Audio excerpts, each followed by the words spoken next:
স্বামী বেচারা বলছে অত টাকা আমার তো নাই। যখন বলছে নাই, দুই এক কথায় স্ত্রী পায়ে স্যান্ডেল খুলে স্বামীরে মারতে আসে। স্বামী স্ত্রী যত নিকটে থাকে, পৃথিবীর অন্য কোনো মানুষ তত নিকটে থাকে, তারপরেও তো জানেন না। কারণ আমার আল্লাহ বললেন, আমি সবচেয়ে বান্দা বান্দির নিকটে আছি। যখন বান্দা বান্দি আমারে ডাকে, আমি ডাকা চাওয়া প্রার্থনাগুলো কবুল করিয়ে নেই। এই তো কিছুদিন আগে এই রমজান মাসে একটা ভিডিও দেখেছি। স্বামী গিয়েছে মার্কেট করার জন্য। স্বামী বেচারার অর্থ কম ছিল, পয়সা কম ছিল। স্ত্রী 5,000 টাকা দামের একটা 3 পিস পছন্দ করছে। স্বামী বেচারা বলছে অত টাকা আমার তো নাই। যখন বলছে নাই, দুই এক কথায় স্ত্রী পায়ে স্যান্ডেল খুলে স্বামীরে মারতে আসে। আর আমার আল্লাহ জানিয়ে দিলেন, রাসূল জানিয়ে দিলেন, নবীজি বললেন, ও আল্লাহর বান্দা বান্দিরা শোনো, যদি তোমাদের স্বামীরা কখনো তোমাদেরকে ডাকে বিছানায়, তোমরা সঙ্গে সঙ্গে বিছানায় যাবে। সেটা দিনে হোক আর রাতে হোক, 24 ঘন্টায় যখনই যে কোনো সময় যদি তোমার স্বামী চাহিদা পূরণের জন্য তোমাকে যদি তারা ডাকে, সঙ্গে সঙ্গে বিছানায় যাবে। আর যদি তোমরা কজ দেখাও, তোমরা যদি বিভিন্ন অজুহাত দেখাও কোনো কারণ ছাড়া, তবে জেনে রেখো, ওই যে স্বামীর বিছানায় গেলে না, সারা রাত আল্লাহ ফেরেশতাগণ লানত করতেই থাকবে। আল্লাহর লানত তোমাদের উপরে সারা রাত অব্যাহত থাকবে। হাদিসটা বুঝছেন? তার মানে স্বামী যদি স্ত্রীর ডাকে তার প্রয়োজনে চাহিদা পূরণের জন্য, স্ত্রী যদি টাল বাহানা করে, এই তো ঈদের শাড়িটা কিনে দিবেন না, আপনি কি 10,000 টাকা দামের শাড়ি পিস কিনে দিবেন না? 3 পিসটা কিনে না দেন, তাহলে আমি আপনার সাথে থাকবো না। যদি শাড়িটা কিনে না দেন, থাকবো না। কালকে যদি 1 কেজি গোস্ত না কেনেন, থাকবো না। পরশুদিন যদি আমার মায়ের একটা শাড়ি না কেনেন, থাকবো না। ভাইয়ের একটা কাপড় না কিনলে, থাকবো না। বিভিন্ন কাজ দেখিয়ে যে নারী তার স্বামীর বিছানা ত্যাগ করলো, আমার আল্লাহ জানাইলেন, নবীজি বলে দিলেন, ওই নারীর উপরে সারা রাত আল্লাহর লানত বর্ষিত হতেই থাকে। নাউজুবিল্লাহ। এরপরে বললেন স্বামী আর স্ত্রীর মধ্যে, হুজুর বললেন, সাহাবারা বললেন, ইয়া রাসূলুল্লাহ, যদি এরকম হয় নবীজি, আমরা আপনারে সিজদা করতে চাই। হুজুর বললেন, যদি সিজদা করার অনুমতি থাকতো, আমি রাসূল বলতাম, স্বামীদেরকে যেন তার স্ত্রীরা সিজদা করে। সুবহানাল্লাহ। তাহলে স্বামীদের মর্যাদা কে বাড়িয়ে দিয়েছে? আল্লাহ। আর এই স্বামীকে অপমান করলে কি নাজাত হবে? এবার শুধু স্বামীর কথাই শুনলেন, মা বোনদের কথা একটু শুনেন। আল্লাহ বললেন সূরা বাকারা 233 নম্বর আয়াতে, আল্লাহ বললেন, ওয়াল ওয়ালিদাতু ইরদি'না আওলাদাহুন্না হাওলাইনি কামিলাইনি লিমান আরাদা আইয়ুতিম্মার রাদা। এটা কিন্তু সূরা বাকারার 233 নম্বর আয়াত। ওয়াল ওয়ালিদাতু ইরদি'না আওলাদাহুন্না হাওলাইনি কামিলাইনি লিমান আরাদা আইয়ুতিম্মার রাদা।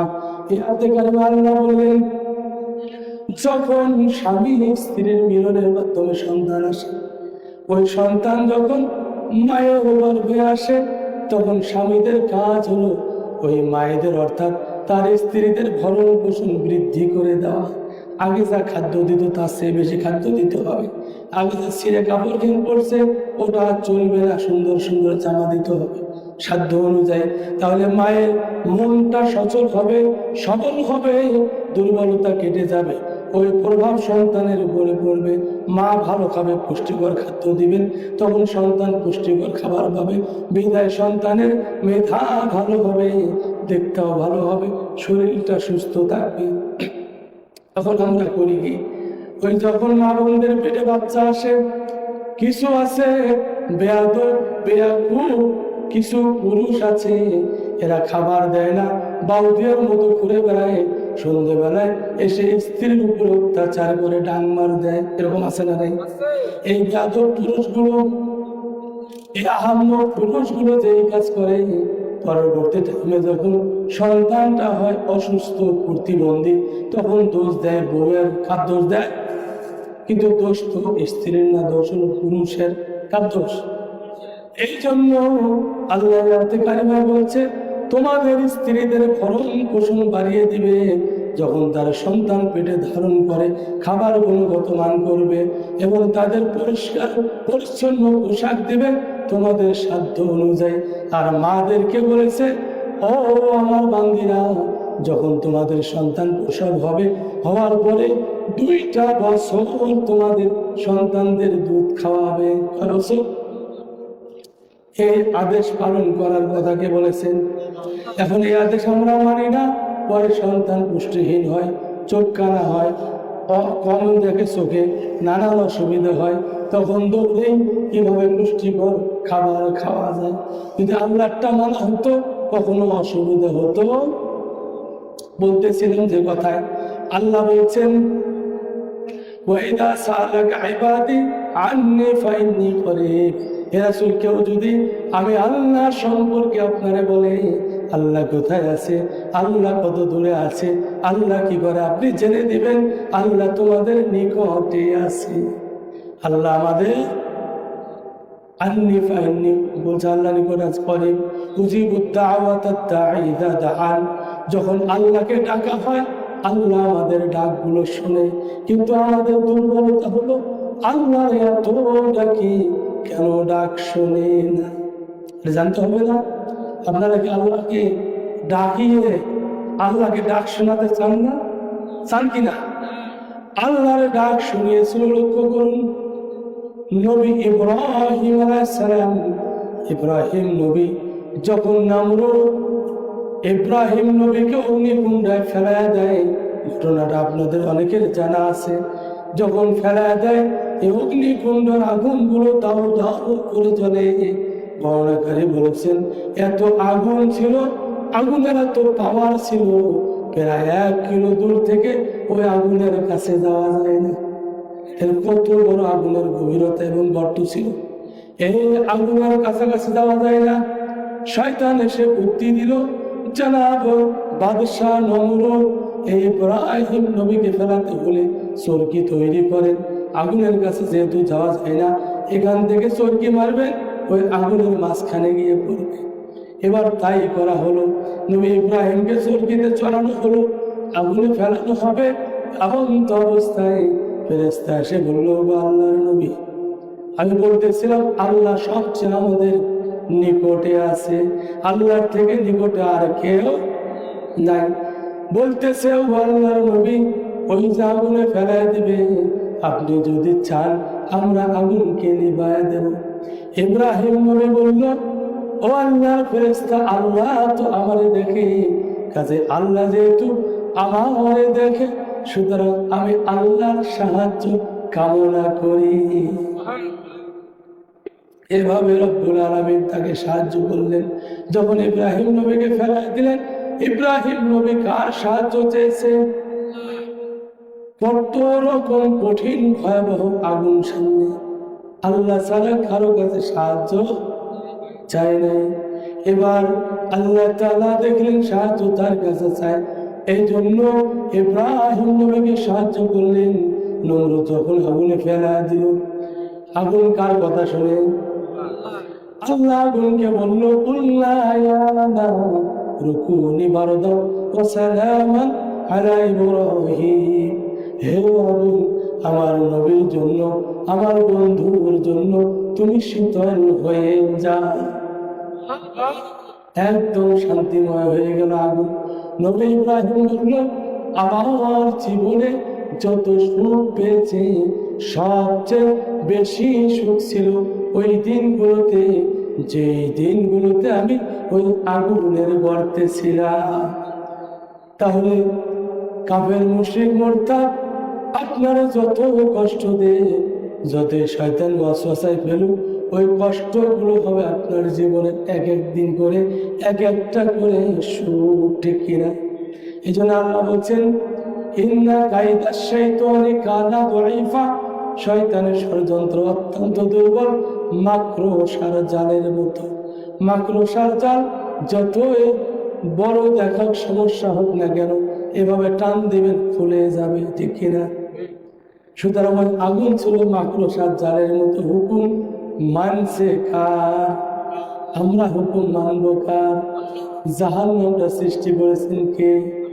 তাহলে আল্লাহ যদি জাহান্নামকে বলে, ও জাহান্নাম, আমি আমার বান্দা বান্দির জন্য আদেশ করলাম শীতল হয়ে যাও, বলুন তো জাহান্নামের কোনো পাওয়ার কি আর থাকবে? মানুষ দেখবে দাও দাও করে চলে, কিন্তু বান্দা ভিতরে খিলখিল করে হাসবে, ঠিক কিনা বলে? মানুষের দেখা যতই হোক না কেন, আল্লাহরে দেখলে পরে, আল্লাহরে ডাকলে পরে সবচেয়ে প্রশান্তি লাভ হয়, ঠিক কিনা? তাহলে সে আল্লাহর কাছে কি দোয়া কবুল হোক চান কি চান না? তাহলে মনোযোগ দিয়ে শুনেন, দোয়া কবুল আপনাদেরও হবে। মুসা নবীর দোয়া কবুল হয়েছে যখন মুসা নবীকে ওই যে ফিরআউনের লোকেরা 3 দিক ধরে ঘেরাও করে ফেললো, সামনে নীল নদ। মুসা নবী হতাশ হয়ে গেল। উম্মতেরা বলল, ওগো আল্লাহর নবী মুসা, এখন আমরা যাব কোথায়? কোথায় পালাবো? পালাবার তো কোনো সুযোগ নাই। সামনে পিছন দিক থেকে চতুর্দিক থেকে ফিরআউনের শত্রুরা আক্রমণ করেছে, 3 দিক থেকে সামনে নীল নদ। সামনে গেলে পানিতে মরি, পিছনে গেলে জানে মরি, এবার যাই কোন দিকে? হতাশ হয়ে গেলেন। আবার আল্লাহর কাছে সাহায্য চাইলেন। নবী মুসা আলাইহিস সালাম রব্বুল আলামিন সাহায্য করলেন, বললেন, ও আমার নবী মুসা, তোমার হাতের লাঠিটা দিয়ে ওই নদীতে আঘাত করো। যখন আঘাত করলো, সঙ্গে সঙ্গে রাস্তা তৈরি হলো, আর ওই রাস্তা দিয়ে মুসা নবীর উম্মতদেরকে নিয়ে চলে গেল। মাঝখানে ফিরআউন পিছনে ধাওয়া করলো। মাঝপথে গিয়ে আল্লাহ আদেশ করলো, রাস্তা আবার পানি হয়ে গেল। এবার বলেন তো, সাহায্য করার মালিক কে? সমস্ত ক্ষমতার মালিক কে? আপনার আমার জীবনের মালিক কে? এবার হায়াতের মালিক কে? মৌতের মালিক কে? তামাম জাহানের মালিক কে? জান্নাতের মালিক কে? জাহান্নামের মালিক কে?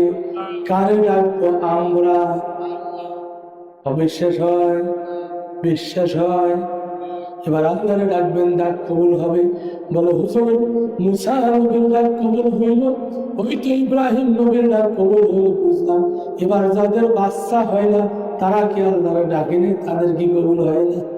অনেক বন্ধা মা বোন আছে না নাই? ও মা বোনেরা, আমার এই আলোচনা গুরুত্ব দিয়ে শোনেন, মনোযোগ লাগান। যদি আপনি বন্ধা মহিলা হয়ে যান, তারপরেও সন্তান দিবেন কে? চিন্তা করবেন হয়তো এটা কেমনে সম্ভব। আমি সম্ভবটা দেখা দিচ্ছি। ইব্রাহিম নবীর স্ত্রী ছিল বন্ধা, ৮৬ বছর বয়সে আল্লাহ যে সন্তান দিলেন তার নাম হলো ইসমাইল। কি নাম?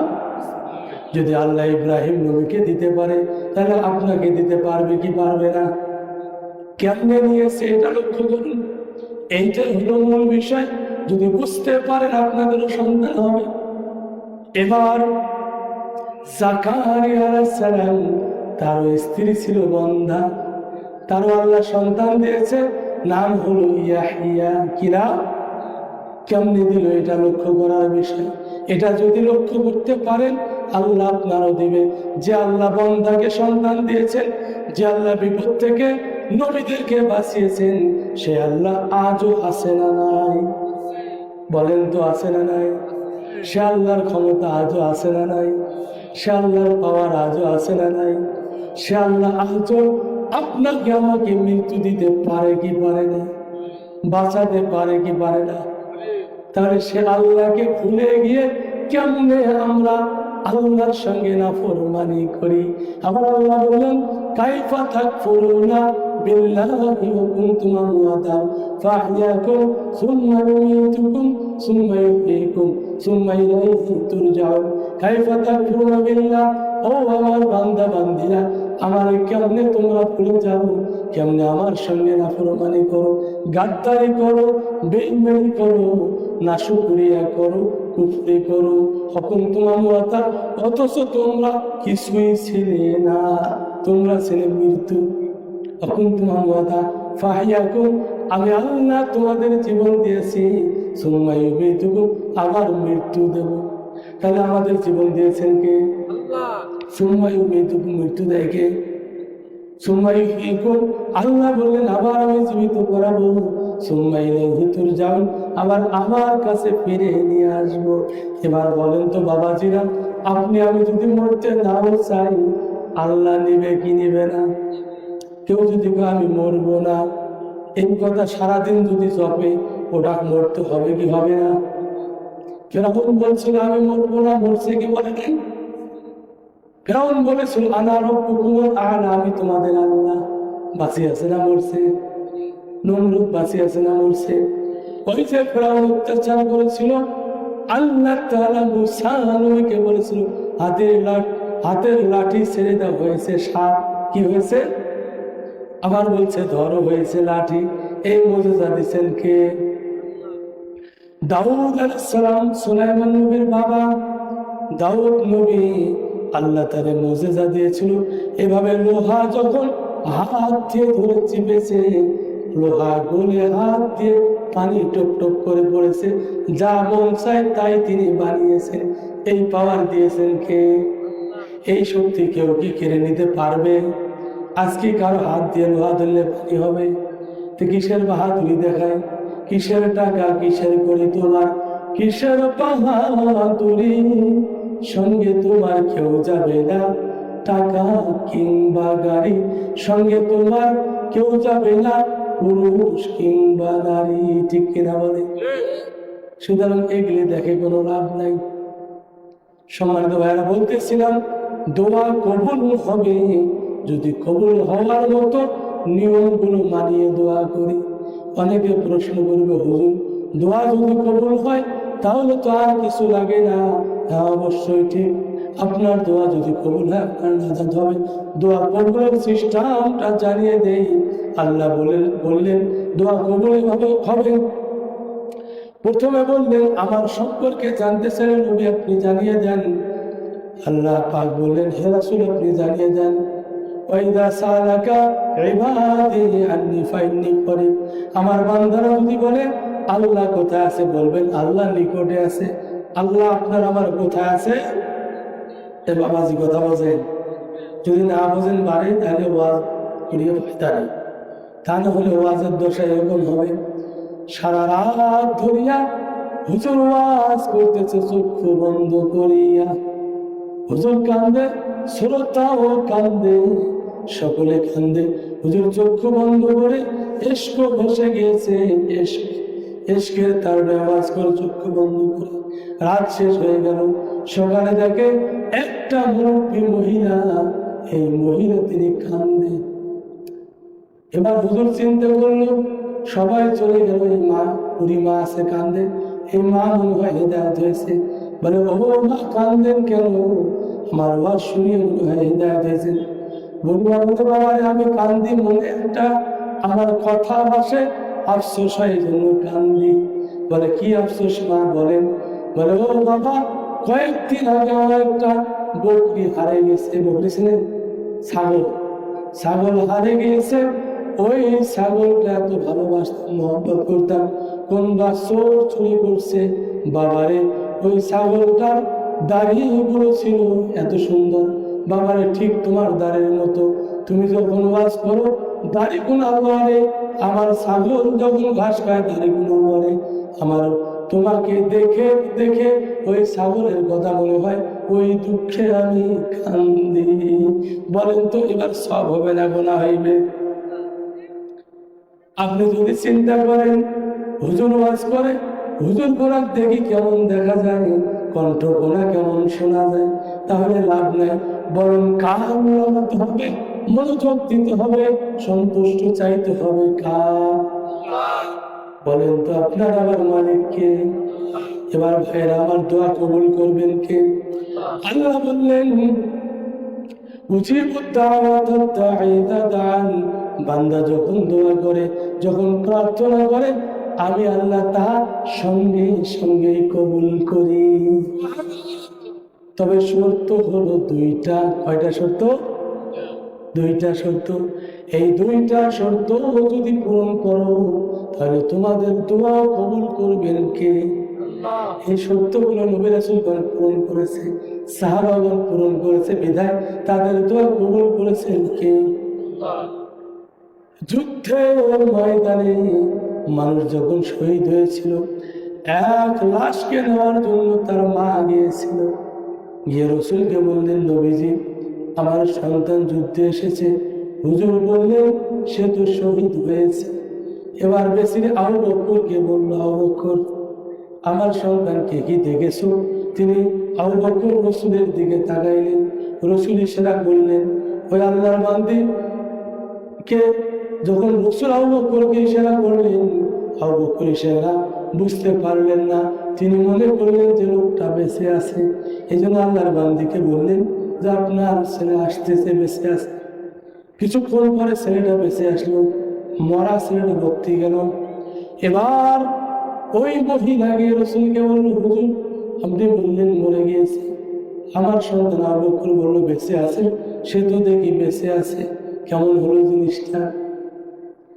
আল্লাহর হাবিব বলল, আমি যা বলেছি এটা ঠিক হয়েছিল, কিন্তু আবু বকর যা বলেছে বুঝতে পারে নাই। আমি রাসূলের সন্তুষ্টের জন্য আমার ইশারা মনে করেছে এটাই ঠিক। এই জন্য তিনি বলেছেন, যেহেতু আবু বকর আমি রাসূলের নবুয়তের প্রথম সাক্ষ্যদাতা ছিল। আমি যখন মেরাজ থেকে আসি, আবু বকরের কাছে বিষয়গুলো জানার আগে আমার চাচা আবু জাহেল জানে। সে যখন বলে, আবু বকর শুনছনি তোমার রাসূল নাকি ওই যে আসমান পাড়ি দিয়ে, 7 আসমান পাড়ি দিয়ে মেরাজ করে আল্লাহর সাথে দেখা করে আসছে, এটা কি বিশ্বাস হয়? তখন আবু বকর বলছে, এটা যদি আমার রাসূল বলে থাকে অবশ্যই তা সত্য বলেছে। দোয়া কবুল হওয়ার দুইটা কারণ। সূরা বাকারা 186 নম্বর। এখানে আল্লাহ বলছেন, উজিবুদ দাওয়াতাদ দাঈ ইযা দাআন, যখন আমার বান্দা আমাকে ডাকে প্রার্থনা করে কবুল করি। শর্ত হলো ফালিস্তাজিবুলি ওয়া লিউমিনু বিল আল্লাহুম ইয়ারশুদুন, তবে তারা যেন আমার ডাকে সাড়া দেয় এবং মুমিন হয়, বিশ্বাসী হয়, তবেই তারা নাজাত প্রাপ্ত হবে। এই জন্য ভাইরা আমার, আল্লাহর ডাকে সাড়া দেব। আল্লাহ যেগুলো বলেছেন, সুদ, ঘুষ, জুয়া, ব্যভিচার, গুনাহ ইত্যাদি সমস্ত কাজ ছেড়ে দেব। ভালো কাজগুলো আমরা আমলে নেব, এভাবেই চলবো। তবে আল্লাহ আমাদের প্রার্থনাগুলো কবুল করুন, আল্লাহ কবুল করুন। সকলে বলে আমিন। ওয়া আখিরু দাওয়ানা আলহামদুলিল্লাহি রাব্বিল আলামিন। আসসালামু আলাইকুম ওয়া রাহমাতুল্লাহি ওয়া বারাকাতুহু।